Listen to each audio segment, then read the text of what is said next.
Let's My Trend Twister. Rajasthan में अशोक गहलोत बाकी सब नेताओं से अलग और खास क्यों हैं, ये बता रहे हैं 100 साल की उम्र के भरतपुर के पूर्व सांसद और समाजवादी नेता पंडित रामकिशन। उनका एक वीडियो सोशल मीडिया पर वायरल हो रहा है, जिसमें वे अशोक गहलोत, उनकी संवेदनशीलता, अच्छे व्यवहार और राजस्थान के विकास के लिए उनकी सोच की तारीफ कर रहे हैं। अशोक गहलोत किस लिए? अशोक गहलोत तो मेरे को ज़्यादा परिचय था ही नहीं। वो कोई 20-25 साल पहले जब ये कोई अध्यक्ष बने थे तो पता नहीं हम किसकी शादी में मिल गए। अच्छा। तो ये अचानक मेरे पास आए, ना मैं ये कभी पार्टी में रहे, ना मैं कभी जानता। फिर भी कहीं में अशोक गहलोत और में बधाई है, बात हो गई, कोई खास बात नहीं। अब मैं तारीफ इसलिए करता हूँ इनकी 2 कारणों से। एक कारण तो ये है कि अब की बार जब ये मुख्यमंत्री बने, इससे पहले तो मैं गया था दिल्ली। मुलायम सिंह जी की तबीयत खराब थी, मैं उन्हें देखने गया। जब देख के निकला तो अचानक इनका टेलीफोन, सालों कोई बात ही नहीं थी, टेलीफोन पहुंचा। अखबार में आ चुकी थी कि इनको नेता चुन लिया गया है। तो मैंने बधाई दी। फिर इन्हें कही आप कहाँ हो? मैंने कहा मैं दिल्ली में हूँ। मैंने कहा आप कहाँ हो? मैं हूँ दिल्ली हूँ। तो अशोक जी ने कहा मिल लें। मैं जरूर मिले, मैं जोधपुर हाउस में नहीं, हम और जगह है। तो उन्होंने मुझे बुलाया। खैर औपचारिक रूप में चाय वाय पी। फिर मैंने इनसे एक बात कही, बिना किसी सीधी कि आप अपने मन को छोटा मत करना, दिल को छोटा मत कर लेना। मैं क्यों, क्या बात? मैं देखिए ये योजना बनी है ERCP की, आपकी कुछ योजनाओं को वसुंधरा जी ने या बीजेपी ने रोक दिया है, तो आप इस योजना को मत रोकना। तो इन्हें इस योजना का भी विस्तार से पता नहीं था। इन्हें मेरे सामने टेलीफोन किया, जब तक इन्हें 4 दिन लिया था। टेलीफोन किया दिल्ली से, मैं फला दिन आ रहा हूँ, इस योजना के बारे में मुझे बताओ। तो उस दिन से उनकी तारीफ मैं करता हूँ कि राजस्थान सरकार को केंद्र सरकार ने इस योजना को बंद करने के लिए कह दिया, पर इनने जो मुझसे कहा था मैं जरूर कोशिश करूँगा। तो ये कोशिश ये करते रहे कि चाहे केंद्र सरकार मदद नहीं करे, मैं इस योजना को मंजूर करूँगा। एक कारण तो ये।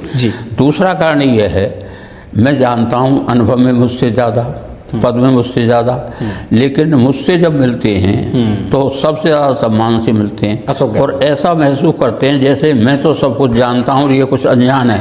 हालांकि मैं मजाक भी करता हूँ कि तुम मुझे मूर्ख बनाने की कोशिश मत करना। तो पूछते हैं हर बात को। और अब इनने जो इन पिछले सालों में योजनाएं चलाई, ये सारी योजनाएं वो हैं जिन्हें सोशलिस्ट पार्टी आराम से कोशिश करती रही है। जैसा हमारा नारा था, भूखी जनता चुप नहीं रहेगी, धन और धरती भटक रहेगी, ये आज़ादी झूठी है, देश की जनता भूखी है, काम दो या बेरोजगारी का भत्ता दो। तो ये जो सारे कार्यक्रम चल रहे हैं, इन कार्यक्रमों में इनडायरेक्ट रूप में, डायरेक्ट में, हमारे नाम से नहीं, ये सारे वो कार्यक्रम हैं जिनको हम चालू कर रहे हैं और इन्हें अशोक जी ने इसको चालू किया है। और बिना स्वार्थ के, ना तो अब मेरे पास कुछ देने को, ना उनके पास कुछ देने को, लेकिन अब भी कोई मौका होता है 10-5 दिन में पूछते हैं कैसी तबीयत है, फोन करते हैं आप? हाँ, फोन करते हैं और मैं भी करता हूँ। लखनऊ में ब्राह्मण सभा का माहौल अचानक गर्म हो गया। मंच पर शंकराचार्य और UGC से जुड़े मुद्दों पर चर्चा शुरू होते ही भाजपा के राज्यसभा सांसद दिनेश शर्मा ने मंच छोड़ दिया। सोशल मीडिया पर यूजर टिप्पणियां कर रहे हैं कि क्या संवाद से भागना समाधान है या खुली चर्चा की लोकतंत्र की सच्ची ताकत। तब आपको आवाज उठाना आवश्यक है। सत्ता के मद में चूर व्यक्ति विशेष अगर हमारे सनातन का अपमान करता है, जिस सनातन की परंपरा, जिस गद्दी की परंपरा जिसे हमने ईश्वर स्वरूप पूजा है, 8वीं शताब्दी से चली आ रही है, उस सत्ता का अपमान हम कैसे सहन कर सकते हैं। इसलिए मैं आप सबसे आग्रह करूंगा, निवेदन करूंगा कि शंकराचार्य वाले मामले में आप सब लोग हमारे साथ खड़े हों, उनका साथ दें, सनातन का स्थापना करें।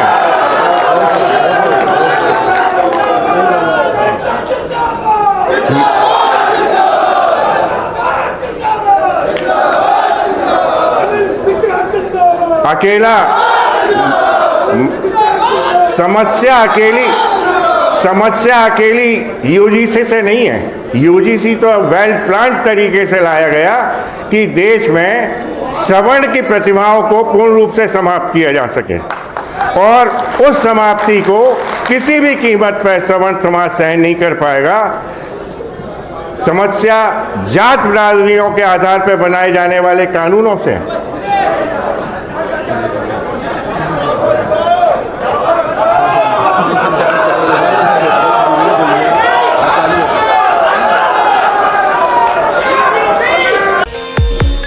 राजस्थान के चूरू में ट्रांसपोर्ट डिपार्टमेंट के एक अफसर का अमानवीय बर्ताव सोशल मीडिया पर लोगों को बहुत आहत कर रहा है। इसने एक ट्रक ड्राइवर को अपने सर से टक्कर मारकर लहूलुहान कर दिया। सांसद राहुल कस्वा ने इस घटना का वीडियो एक्स पर पोस्ट कर इसे भाजपा के आम आदमी पर निरंकुश शासन का उदाहरण बताया है। हेलो ओम जी, एक बदमाश से आओ तो 1 मिनट। मैं बदमाश क्या करूँ सर? उनका तरह करते हैं इलाज। तेरे से लाइसेंस नहीं मांगा मैंने। लाइसेंस मांगा नहीं लाइसेंस मैंने। तूने लाइसेंस मेरे पास है नहीं। मोबाइल में है लाइसेंस, तो कैसे दे दूँ आप बताइए? आप जब मोबाइल ले लिए तो मोबाइल सेठ से बताएंगे। तेरे से लाइसेंस मैंने पहले मांगा था। तेरा सेठ का रिकॉर्डिंग कर इसकी। रिकॉर्डिंग नहीं, ये इसका प्रूफ देना पड़ता है। हम भी नौकरी करता हूँ, वहाँ सेठ मानता नहीं, तो हम तो नौकरी कर रहे हैं। नहीं, मैं तेरे से गलत कर रहा था क्या? तेरे साथ गलत आपसे कुछ बोला? मैं तेरे से गलत कर रहा था क्या? बोला सर आप चलान कर दीजिए। चलान करे तो तेरे क्या कर रहे थे? तेरे को इसके सामने बोला सर गाड़ी सबको बताओ का चलान बनता है, सबको बताओ का चलान बनता है। ऐसे क्या कर रही है? ये क्या करो साहब है? क्या कर रही है?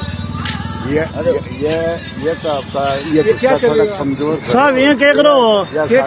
इंसानियता धर्म तो रखो कि थोड़ा बहुत है मानना शर्मा हुआ करना खड़िया जगह क्या करे हो। और ये सारा कैमरे में ये कोई तरीका थोड़ा ये पंप के कैमरे में साहब ये मत करो ना। देखो ये क्या करो, देखो इससे करो, इसके बराबर देखो पापड़े गरीब की आंख फोड़ दी, पापड़े गरीब की आंख फोड़ दी। देखो ये मत करो ना, लीगल काम है जो यार। ये बदतमीजी कर रहा है मेरे से। बदतमीजी क्या की करे? मैं तो खड़िया करने इन्हें कोई मारना को बदतमीजी हुई ये तरीका है आपका। देखो नहीं आप नहीं जाओगे। इसको हॉस्पिटल लेके चलता हूँ। नहीं हॉस्पिटल क्या मतलब है? हॉस्पिटल लेके चलूंगा तेरे को। आप हमारा मोबाइल दूसरी गाड़ी में गिलवा दो, हॉस्पिटल तेरा मोबाइल सुनो, खेलाओ गाड़ी हॉस्पिटल लेट दो इन्हें। दिल्ली में हुए नॉर्थ ईस्ट म्यूजिक फेस्टिवल कार्यक्रम का एक वीडियो वायरल हो रहा है, जिसमें नागालैंड की महिलाओं ने राहुल गांधी को अपने दिल के करीब बताया। उन्होंने राहुल गांधी से मजाकिया अंदाज में पूछा कि आपको बताना चाहिए क्यों सिंगल रहना अच्छा है। ईरान के सर्वोच्च नेता अयातुल्लाह अली खमेनी की मौत की खबर देते हुए ईरान टीवी की एंकर रो पड़ी। उसने कहा एक बदला आने वाला है, वे देखेंगे कि उन्होंने क्या किया है। His people, by his country, and not by only a country as dear as it is, as dear as Iran is, not by a country limited by borders, because he stood for the children in Palestine. He stood for the children in Lebanon. Today, those mourning him will be the orphans across the world, as the orphans mourned our Imam Ali, peace be upon him. Today, the devils of the world will celebrate, and everybody they have managed to brainwash. But this is not over. Trump is going to pay a price paid by no American president at all time. Paid by no Zionist of all time, paid by no criminal of all time. Trump is going to see, because revenge is coming, and revenge is coming soon, and revenge is coming after Trump, after everybody who facilitated this assassination. He will pay the ultimate price, and it's not only by the millions of Iranians, it's not only by the millions in resistance countries, it's also by those who have newly joined the resistance, by the Americans, by the Europeans who saw the stab. Train twister में आज इतना ही। जुड़े रहिएगा लर्स mic के साथ।